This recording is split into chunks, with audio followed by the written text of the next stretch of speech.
Hello, good morning, and welcome to this morning's webinar, Is Working from Home a Sustainable Long-Term Solution?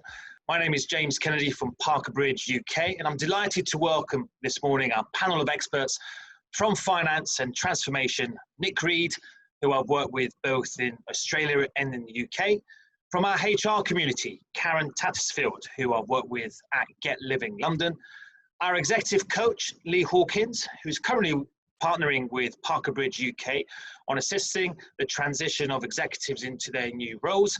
And last and no least, Rory Coleman, our lifestyle and fitness coach and mentor, who I've worked with both on a personal and business perspective. Good morning, everyone, and thank you for taking the time to be with us this morning. Sure, the last 6 to 9 months have been obviously very different for everyone, a massive transition.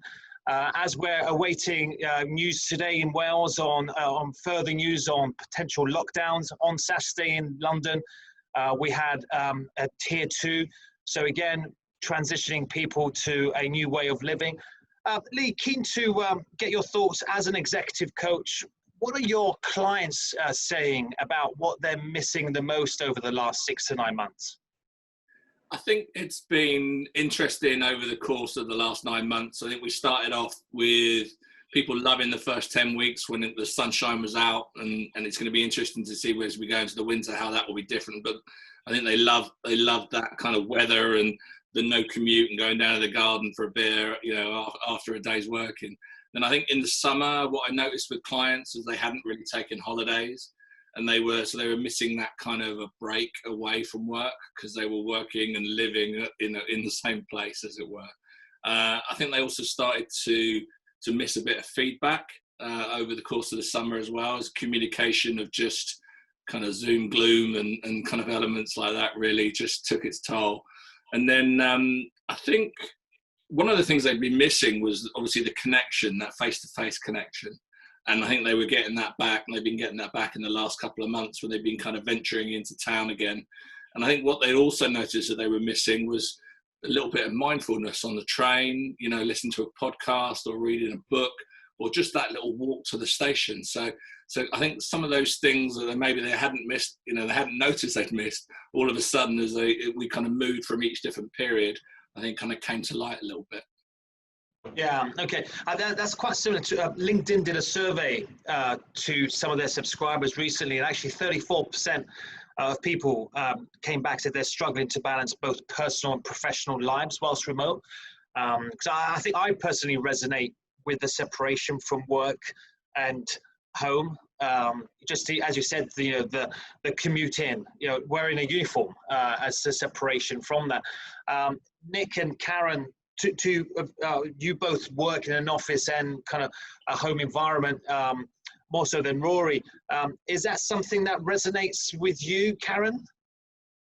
Yeah, absolutely, James, it really does. And I think, Lee, your point about the weather, actually, it's quite, I've noticed that actually just recently. It feels quite a different place heading into a dark winter, doesn't it, with the evenings getting shorter and the days being shorter, as opposed to kind of June and July, when actually it was actually really nice to be out and kind of slipping out into the park for a quick walk and stuff. And it was gorgeous. And I'm just thinking back to kind of March time when, we were all told by an all-company email to take our laptops home over the weekend, as we might have to work from home for a short time. And, that really quickly slid obviously into a countrywide lockdown, and then the schools closing. And then, yeah, literally before I'd even had a chance to blink, I was reeling as to how we'd entered this whole new world of seeing my colleagues only on a computer screen. It was extraordinary. And like you say, I was very used to an environment where it was very social, and you would see your colleagues at the coffee machine or chats during the day, trips out for lunch. And suddenly, all of that was gone, and, work was coming in thick and fast. And it wasn't going to wait for me to get my head around it. So yeah, it felt for me like I hit the ground very quickly with it. I don't know about how it was for you, Nick, as well with that. Well, I spend a lot of my time traveling for work. So the first quarter of this year, I was in the US for 11 of the first 13 weeks of this year. And so for me, not being at home and not seeing my home is something I'm fairly used to. So that first few weeks was actually quite nice because it was so sunny, and we've got a young dog. So it was nice to get up in the morning, go for a run in Epping Forest with her, and then come back and then do some work and sort of feel good for having had the time to do physical exercise. And also being able to sit outside at lunchtime and have a sandwich or whatever and come back to it. And I could structure the day in a fairly relaxed way and sort of work around my meetings, but still get out. One of the challenges I think with finance transformation in particular is that it tends to be quite intensive pressure. So what happens is you end up being on call for very long periods of time, and there's a lot of stuff to do with short deadlines.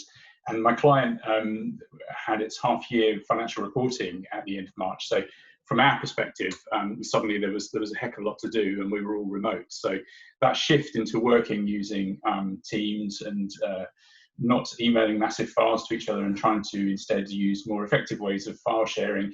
A lot of people had to learn a lot of things very quickly, and it was quite interesting. But for me, I'm used to using those kind of technologies. It's normally just a day a week or a few days in the same location, and I'm not having to be a technical specialist and trying to reset my router or in some other way help people work out how to use their computer. And that was in the early days I was coaching people on how to use some of this technology, and now I think a lot of people have got the hang of it. It seems to be working quite well.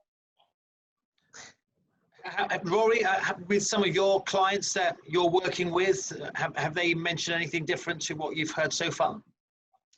Look, in general, I think everybody's had to adapt, and that's been the crux of the matter.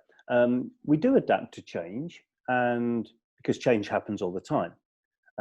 Personally, I love change. Personally, I love working from home. And I like engaging with people on the Zoom gloom. I love that. But this is about people adapting, and the problem is we've all had to adapt at the same time. So it seems like we've all gone through this massive process of change together, but I see it as an opportunity. So rather than just sort of just put up loads of barriers against this, I've tried to encourage all of my clients to actually engage with change, take on these new things, and actually see where they can make personal gains, business gains. And actually, on the whole, I would say all of them have succeeded really, really well. I've had people, I have a lot of extreme weight loss clients that I never meet. And if I can project onto them over Zoom, some really simple new lifestyle changes where they're losing 3, 4, 5, 6 stone over the lockdown, that sort of goes against what most people have done, because most people have sort of stayed at home and put weight on. So it's been, it has been a huge opportunity for change as far as I've seen. Yeah. Okay. Karen, from speaking, I know you, when we spoke last week, you mentioned you've got 150 staff in your office normally. Now you've got a skeleton crew, maybe as many as 10. From speaking to the staff and also your HR colleagues and network, has working from home impacted the division between work and personal life balance for the better or worse? Yeah, I think it has actually. I think on a positive point of view, we'd like to start with the positives. There are people who were doing horrendous commutes before, 2 hours each way, and they were out the house for 12 or 14 hours a day. They weren't seeing their families, they weren't seeing their children. And all of that's gone away. And actually that's brilliant. That's really, really great. And, I myself, it's been wonderful actually in terms of getting out for lunchtime walks and runs. And, my kids have actually never seen me so much actually, probably since they were tiny babies, which is really extraordinary. I think on the other side of things, on the flip side of things, I've certainly come across a lot of people who 100% are working more now they're at home. I think the tendency is that people don't quite put their laptops down when they would have done before, and there's no natural demarcation of the day. If you were leaving the office, you'd be leaving at maybe 5:30 or 6. You had to catch a train. You had to be on it. Whereas all of that's gone away right now. And, I've seen quite a lot of people working into the evening and then doing the same in the weekends. And I was chatting to somebody just recently who was saying actually she now makes sure that every morning she gets out gets her trainers on, goes and grabs a coffee, and almost arrives into work, actually, which is great. You know, you're at home in the same place, but I think there's something about that. And making sure that, you know, you do have your laptop down really at the end of the day, because it's ever so easy just to go at 8 o'clock in the evening. Oh yeah, I forgot to send that email earlier. I'll just do it now. And 100%, it's not healthy. Yeah, I mean, I could certainly understand what you mean with that. And part of that LinkedIn survey as well, 33% of people cited that they are working much longer hours whilst being remote. Because again, coming back to Lee's point and your point, is that there isn't a separation. And usually you're able to, you know, you do your 9 till 5:30, let's say, or maybe extend a little bit further. But because you are now set up at home, there isn't really an excuse, for example, to not send that email, or to forget to do that thing that you were meant to do previously, instead of doing it on your to-do list later on. James, do you think that actually exists anyway?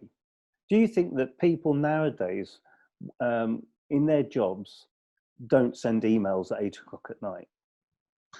Because yes and no. Yeah, no, it depends. Because I know, having worked in previous companies, depending on it would be frowned upon for somebody to receive an email outside of working hours, because you weren't giving them the work-life balance that they, and also it meant, especially if they were a subordinate, and it was actually frowned upon to send a subordinate outside of working hours, because they felt then pressurized to actually respond to that email.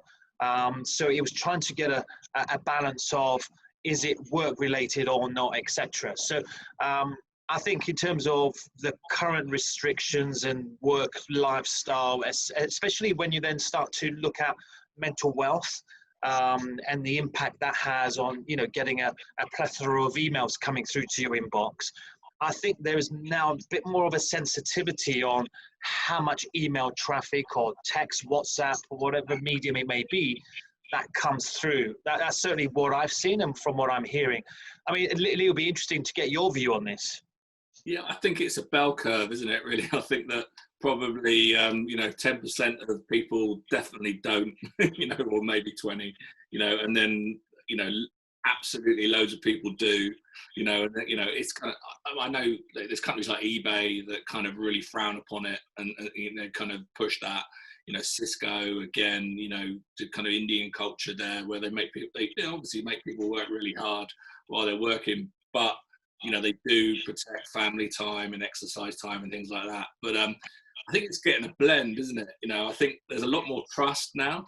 You know, in my last corporate job prior to coaching, there was an email that went out on a Friday that said, we said you can work from home 1 day a week, but that can't all be on a Friday. You know, it's kind of like, what's brilliant is that kind of thinking is, you know, that's so old and legacy, you know, it's now, you know, it's for us, I think, as people to try and find that correct blend of, if you need to do something in the morning, maybe you do work a bit later. But yeah, I think people feel the pressure to send a lot of communication outside of traditional work hours. Yeah, I mean, and also as part of that survey as well, actually 41%, I was surprised at how high this number was, but 41% of people actually said they were feeling a lot more lonely and socially isolated whilst working from home. So perhaps your appetite to receive outside of work hours maybe goes up, simply because it's just another opportunity to be in touch with colleagues and or business partners, simply because, as Karen said, you know, you've probably not seen as much of your children as you have over the last 9 months. So actually then having some adult interaction is possibly more welcome now than it was this time last year. I don't know. I suppose, Nick, as you mentioned, a lot of your stuff's done remotely or from, you know, from your own time of environment, the nature of business transformation. But when you were in a traditional, let's say, CFO role, what was the appetite for sending emails or any communication outside of traditional working hours? It depends on which company it was that I was working for. So when I was working in Australia, for example, I was interacting quite frequently with people in California, New York, and Amsterdam. And so emails would arrive at any time of of the day or night. And I started at 6 in the morning, quite often didn't finish until 10 at night. And that was completely unsustainable.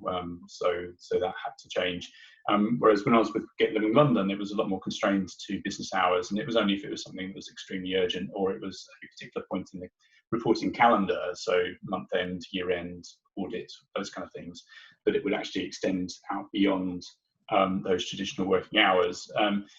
Where I'm working at the moment, my client has had a couple of fairly big activities, and because they're listed, they have to declare certain things to the markets. So that puts a lot of pressure onto people. And because most of the sites I'm working with are based in the US, I am dealing with California, who are 8 hours behind us, through to New Hampshire, who are only 5 hours behind us, whilst also dealing with the corporate office, who are based in the UK. So my day sort of can start at 8 in the morning and not finish until 10 at night. But what I've done is I've sort of structured meetings and my own personal time around that, so that I'm not constantly in front of the computer for that whole period, and I actually get the opportunity to take time out. And I think that the point that Lee was making about boundaries is kind of an important one. The boundary won't exist unless you, A, set it, and B, enforce it. And that's been, I think, a steep learning curve for a lot of people. So I'm working with one person in particular in my current role who has struggled a little bit with that. And, I've had to say to him, stop, don't work this weekend, don't work this evening, take some time out, go and rest. Because I personally believe it's really important, but also, you can sort of sense when someone's getting to that burnout stage. And I think that companies are a lot more aware of that over the past few years, but definitely. But I think with lockdown, it's taught us a lot around how we as individuals manage and cope with stress. And working from home is not the relaxed thing that everyone used to think that it was. It can actually be a lot harder working from home, because you put a lot more pressure on yourself, I think, to deliver those things. And I think that's been an interesting thing to see. Yeah, no, absolutely. Rory, we worked last year on a business breakfast, which you kindly hosted, the process of change. And having worked from home for the last 12 years, also 4 years ago, having overcome GBS, which left you paralyzed from the neck down. Obviously, that also had an impact on your business, which essentially decimated your whole business portfolio. You've had to work back through that. This year has obviously been unsettling. You mentioned you're using the same process and formula, and you're advising some of your clients to do that as well. What is that? I think it's interesting, isn't it? The whole fitness and lifestyle business is going through a big change at the moment. My time has changed because actually I can now speak to people during the day rather than in the evenings or at the weekends. So actually my week is condensed into normal working hours. So I'm really quite happy at the moment, the way that this is continuing, if I'm being honest. It is difficult. It's very difficult when your whole world just implodes. I think everybody wants to do a good job. I always want to do a good job. I want to be 100%. And like you said, 4 years ago with Guillain-Barré syndrome, 1 week I was running in the desert. The next week I was in a hospital bed for 5 months. And you either become a victim or you adapt. And I just thought, well, I looked at what I was good at. I looked at where I was wasting my time, and I cut part of my business out. I looked at the positive parts, and actually I came back stronger. And during this whole process, I think I've come back stronger through this whole lockdown time too. And I try and project that, because that's what we do as coaches. We project new ideas, new formula, new ways of working, and we help people out.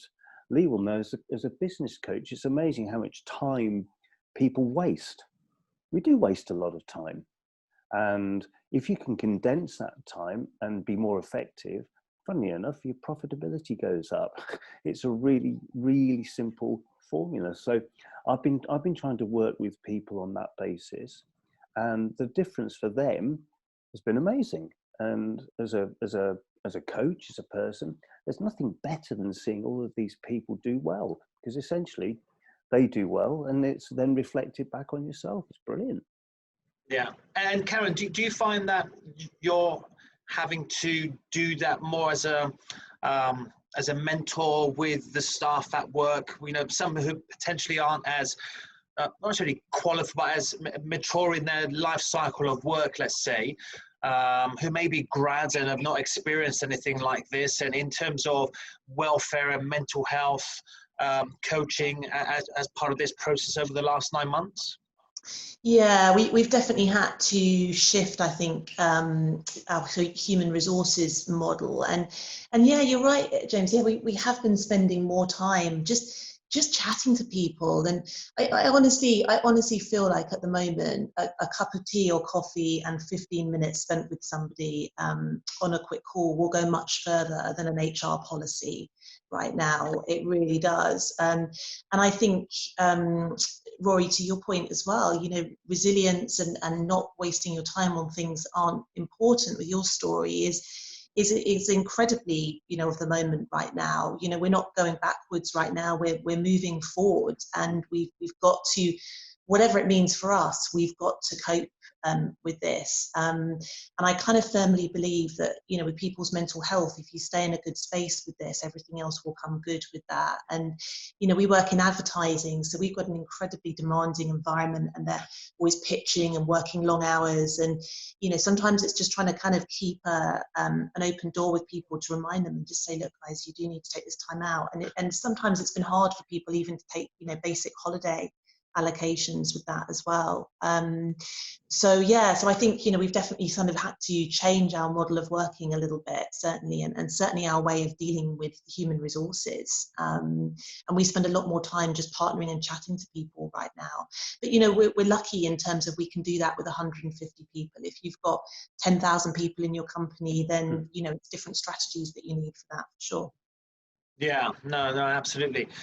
Nick, I'm keen to hear your insights on how can finance transformation happen both effectively and efficiently when you're working in a remote environment. Yeah, that's a challenge. I think if you look at traditional finance, it's very structured. There's a reporting calendar month in, month out, and everybody knows what they need to do. And I think working from home in that scenario is fairly straightforward because, you know, given that people might want to adapt it slightly and you know, walk the dog at lunchtime and or spend time with their children in the afternoon or whatever, they can still achieve those outcomes.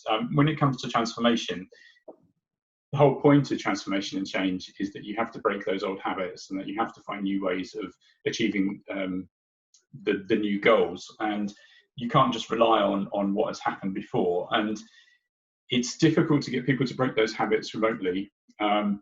But the tools that we have at our disposal now means that you can actually monitor people's output perhaps a little bit more efficiently and effectively than you could previously. And also you can assist them and work with them a lot more readily. So for example, with screen shares, if people are doing a particular process or task, then you can watch them do that and you can guide them through perhaps alternative approaches.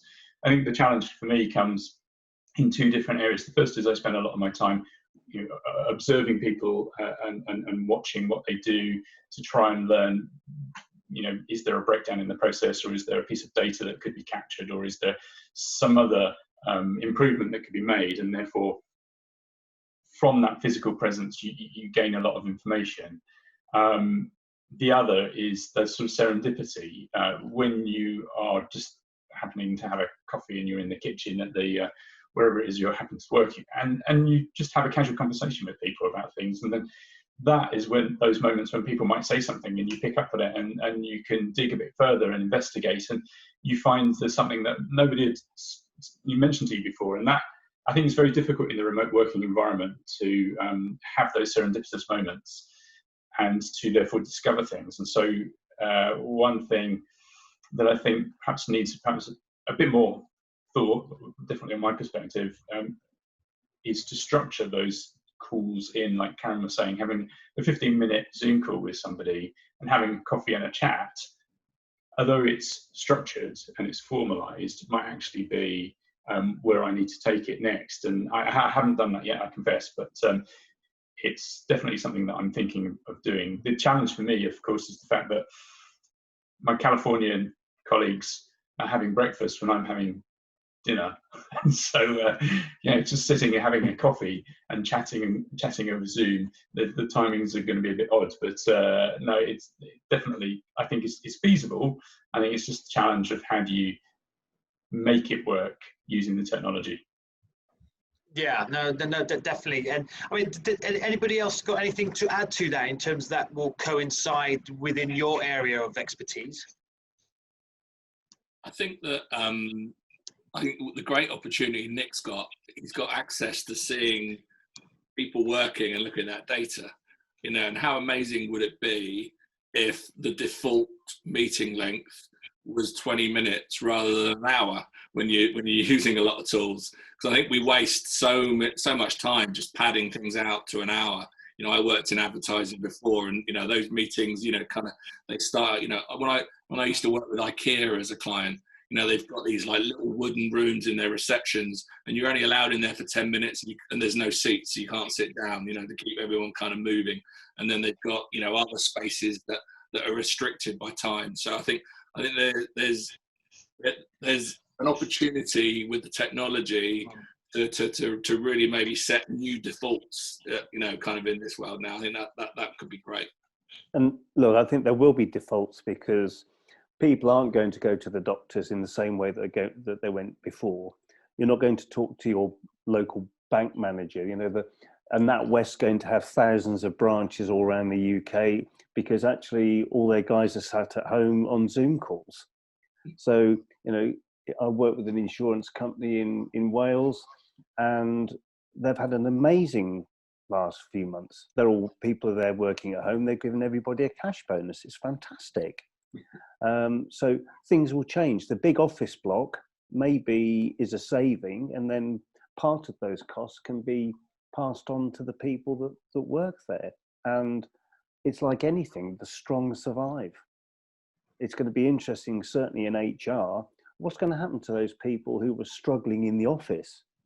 They're going to find it really difficult when they're at home. So what's going to happen to those guys? Or are they going to say, actually, we don't need them anymore? That's been part of the problem with furlough and leading on to redundancies, because it's been a natural sort of devolution, if that's a way of actually shedding staff. Don't know. It's, I think that's an interesting way of looking at it too.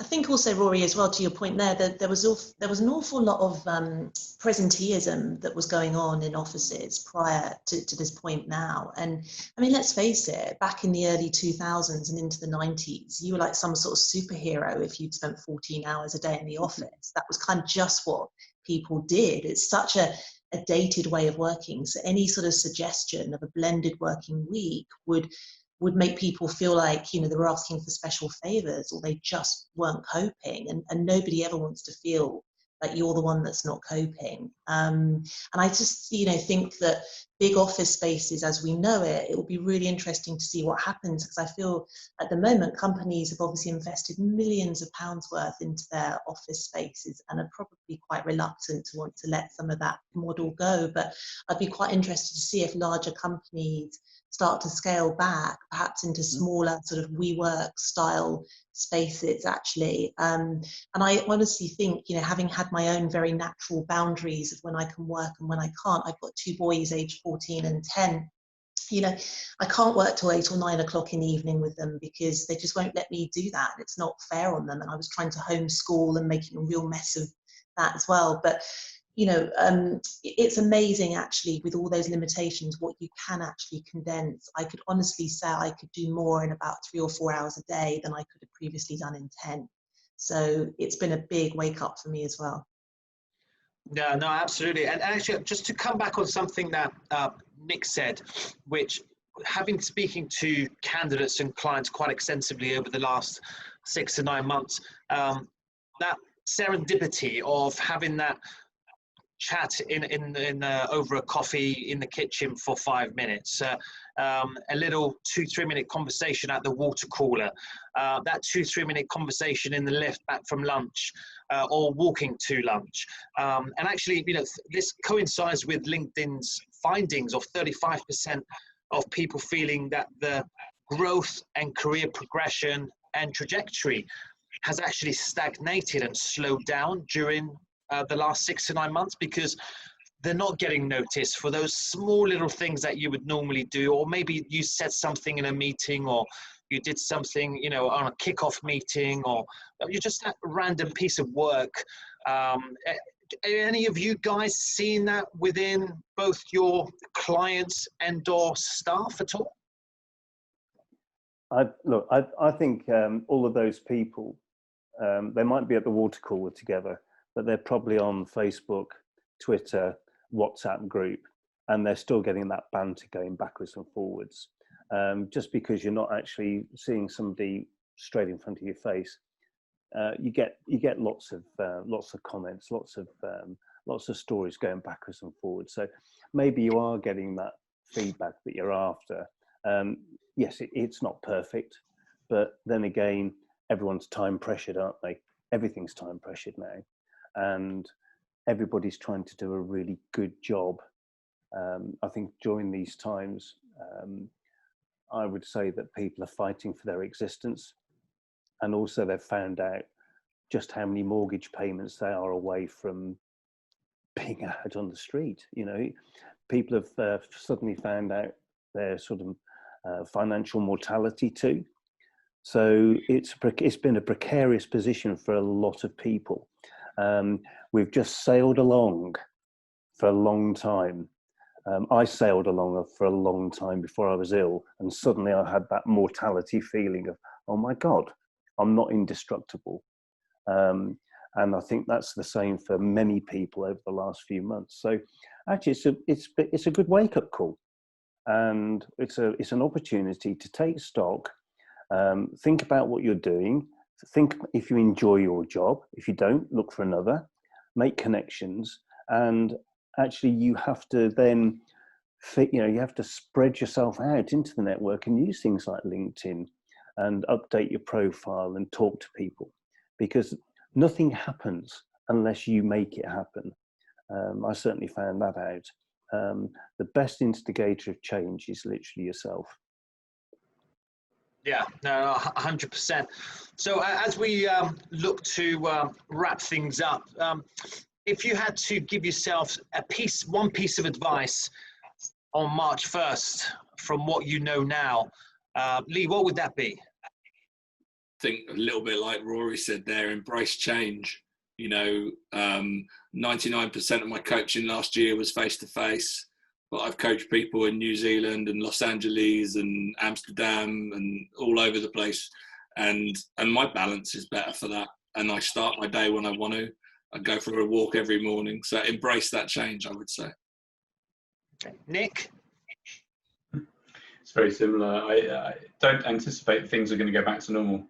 I think one of the mistakes I made was I kept postponing my flights because BA and American and whoever were telling me, oh, we're not going to be flying for this next few weeks. And so I kept going through the hassle of rebooking and rescheduling. And I think I really should have just accepted that, this is going to be locked down for quite a period of time, and saved myself the headache of hanging on the call, waiting for someone from BA to tell me that the flight was not going to be available in the end. So don't anticipate the change is going to happen the way that you want it to happen. Go with it, but be sensible. Karen?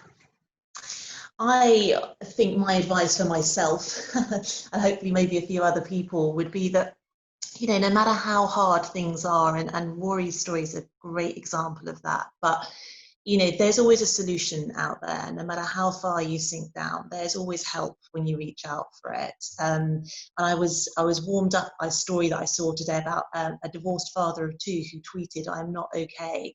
He was struggling on his own without kids and feeling really lonely. He got 300,000 messages of tweets of support, and actually, isn't that lovely? And there is always a solution, and there's always help out there, and I think that's the big thing to remember. And Rory? I think you have to have faith in your ability. So I was worried. I will be really honest with you. I was worried. I was thinking, oh, here we go again, 4 years on. And I was just going to watch my world just sort of frazzle away in front of me, thinking, oh, gosh, this is it. Everybody's going to be hard up. There won't be any coaching business. And this is going to get very tight. But have a bit of faith. If what you're doing is right, you'll come out right. And things normally do. And one of the things that when I was ill, it was amazing how many people came out of the woodwork just to say, we're with you, we're thinking about you. You did, for one, definitely just sort of, what can we do to help? And in any of these times, it's really good just to reach out and just say, yeah, okay, I'm finding it a bit tough. And I think Karen's story is great. There are some wonderful stories happening right now, all over the country, all over the world, where people are sort of getting together, bit of Dunkirk spirit, and clubbing together as a human race, because it's a long time since we've been challenged in this way. So working from home's only part of it. I think really the future of working from home is there for all to engage with. We certainly won't be going back to where it was. We're not going back to February 2020 ever again. We're just going into a new future, and I would say to anybody, embrace that future. No, absolutely, 100%. So, well, thanks for that, everybody. Hope you found that interesting. Appreciate all your insights, and enjoy the rest of the week. Okay. Yeah, thank you very much. Cheers, James.